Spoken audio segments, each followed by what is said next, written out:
Yesterday courier private limited. Domestic international cargo உங்கள் இல்லம் தேடி வந்து கொரியர் புக்கிங் டெலிவரி செய்து தரப்படும். வணக்கம். இன்றைய தலைப்புச் செய்திகள். பிரதமர் நரேந்திர மோடியுடன் பிஜி நாட்டு பிரதமர் சந்திப்பு. முக்கிய ஒப்பந்தங்கள் கையெழுத்தாகி உள்ளதாக தகவல்.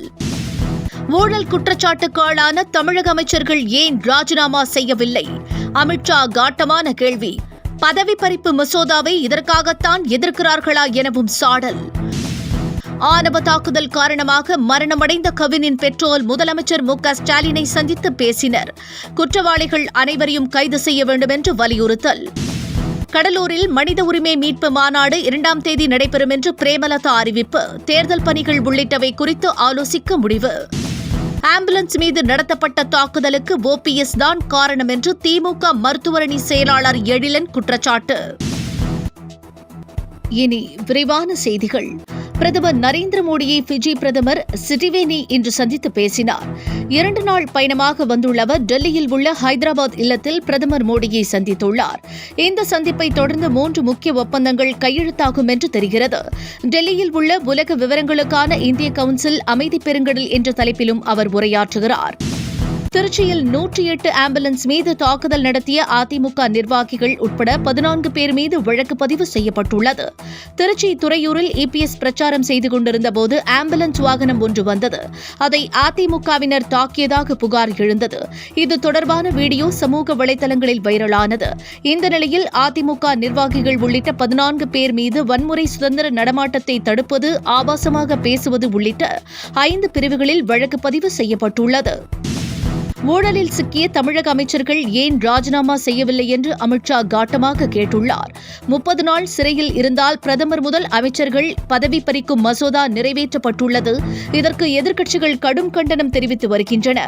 இந்த நிலையில் சிறையிலிருந்து அரசாங்கத்தை நடத்த வேண்டிய அவசியம் என்ன என்று கேட்டுள்ள அமித்ஷா, தமிழகத்தில் உள்ள ஊழல் அமைச்சர்கள் ஏன் ராஜினாமா செய்யவில்லை என்றும் கூறியுள்ளார். ஆணவ வன்முறை தாக்குதலில் உயிரிழந்த கவினின் பெற்றோர் முதலமைச்சர் மு.க.ஸ்டாலினை இன்று சந்தித்து பேசினர். இந்த சந்திப்பின் போது ஆணவ தாக்குதல் நடத்திய அனைவரையும் கைது செய்ய வேண்டும் என்று அவர்கள் வலியுறுத்தினர். கடலூரில் ஜனவரி 1ஆம் தேதி தேமுதிக மக்கள் உரிமை மீட்பு மாநாடு 2.0 நடைபெறும் என்று பிரேமலதா அறிவித்துள்ளார்.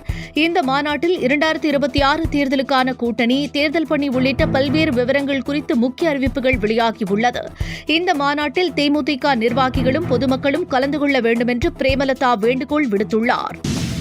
டெல்லி முதலமைச்சர் ரேகா குப்தாவை அறைந்த ராகேஷ் சௌகாரியா விசாரணையில் மேலும் அதிர்ச்சி தகவலை தெரிவித்துள்ளார்.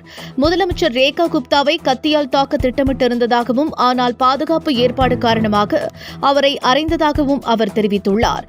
திருநாய்களை அகற்றுவதற்கு எதிரான தனது கோரிக்கையை முதலமைச்சர் நிராகரித்ததால் இவ்வாறு செய்ததாக அவர் தெரிவித்துள்ளார். 108 ஆம்புலன்ஸ் மீது நடத்தப்பட்ட தாக்குதலுக்கு EPS தான் காரணம் என்று திமுக மருத்துவரணி செயலாளர் எழிலன் தெரிவித்துள்ளார்.